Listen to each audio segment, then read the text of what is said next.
बिस्मिल्लाहिर्रहमानिर्रहीम। अस्सलाम वालेकुम नाज़रीन, आज बहुत ही यूनिक रेसिपी के साथ आए हैं। कस्टर्ड तो बहुत खाए होंगे, आज हम बनाएंगे गुलाब जामुन कस्टर्ड। जो प्रीवियस वीडियो में मैंने गुलाब जामुन बनाए थे उसमें से कुछ गुलाब जामुन हमने बचा लिए थे 9 से 10, उन्हीं को यूज़ करते हुए एक यूनिक सी कस्टर्ड गुलाब जामुन रेसिपी बनेगी और ये खाने में बहुत ही शानदार और मज़ेदार है। मैं उम्मीद रखती हूँ आपको ये देखने में भी मज़ा आएगा। इसके लिए पहले किसी भी बाउल में रस रखें और ये मैंने शुगर फ्री रस लिए हैं।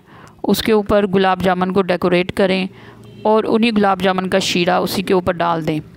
फिर दूसरी तरफ हम कस्टर्ड बनाएंगे। कस्टर्ड बनाना बहुत ही आसान है। उसके लिए 100 ml दूध में 2 बड़े खाने के चम्मच कस्टर्ड के डाल दें और मैंने यहाँ पर वनीला फ्लेवर की बजाय स्ट्रॉबेरी फ्लेवर कस्टर्ड लिया है। उसे दूध के साथ जिस तरह कॉर्नफ्लोर मिक्स करते हैं उसी तरह से अच्छी तरह मिक्स करें ताकि उसकी गुठलियाँ वगैरह ना बने। फिर दूसरे अलग पतीली में दूध लें 400 ml, उसमें थोड़ा सा मक्खन डाल दें और मक्खन डालने के बाद उसे बॉईल करें और इसमें 2 चम्मच भरकर चीनी के डाल दें। चीनी डालने के बाद उसे बॉईल होने तक पकाएं। जब वो बॉईल होना शुरू हो जाए तो आहिस्ता आहिस्ता कर जो हमने कस्टर्ड मिक्स करके रखा हुआ था अलग से वो उसके अंदर डालना शुरू कर दें और चम्मच को साथ साथ हिलाते रहें ताकि कस्टर्ड की गुठलियाँ ना बनें। और ये रेसिपी देखकर तो आपको जितना अच्छा लग रहा है ये खाने में भी उतनी ही मज़ेदार थी।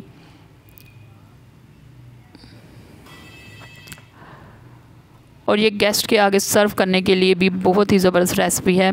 अगर आप सोच रहे हैं अपने रिश्तेदारों को इनविटेशन पे बुलाने का और दावत देने का तो उनके लिए ये रेसिपी ज़रूर ट्राई कीजिएगा और मुझे कमेंट बॉक्स में बताइएगा कि आपको ये रेसिपी कैसी लगी और जब आपने अपने गेस्ट के आगे ये सर्व की तो इन्हें ये कैसी लगी। आप देख सकते हैं कि कस्टर्ड अब थिक होना शुरू हो गया है। जब ये थिक होना शुरू हो जाए तो उसे थोड़ी सी देर ठंडा कर लें ताकि जो हमारा शीशे का बाउल है वो ख़राब ना हो जाए, जिस पे हमने ऑलरेडी रस और शीरा और गुलाब जामुन डाल के डेकोरेट कर लिया हुआ है।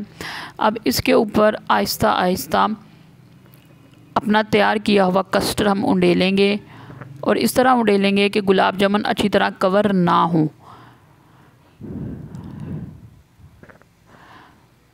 आप उसे कवर भी कर सकते हैं, मैंने कुछ कवर कर दिया है और ये गारंटी के साथ बहुत ही शानदार रेसिपी होने वाली है। देखने में जितनी अच्छी लग रही है ये खाने में भी उतनी ही मज़ेदार है। स्पेशली ये उन लोगों के लिए है जो मीठे के बहुत शौकीन हैं और कस्टर्ड को बहुत पसंद करते हैं।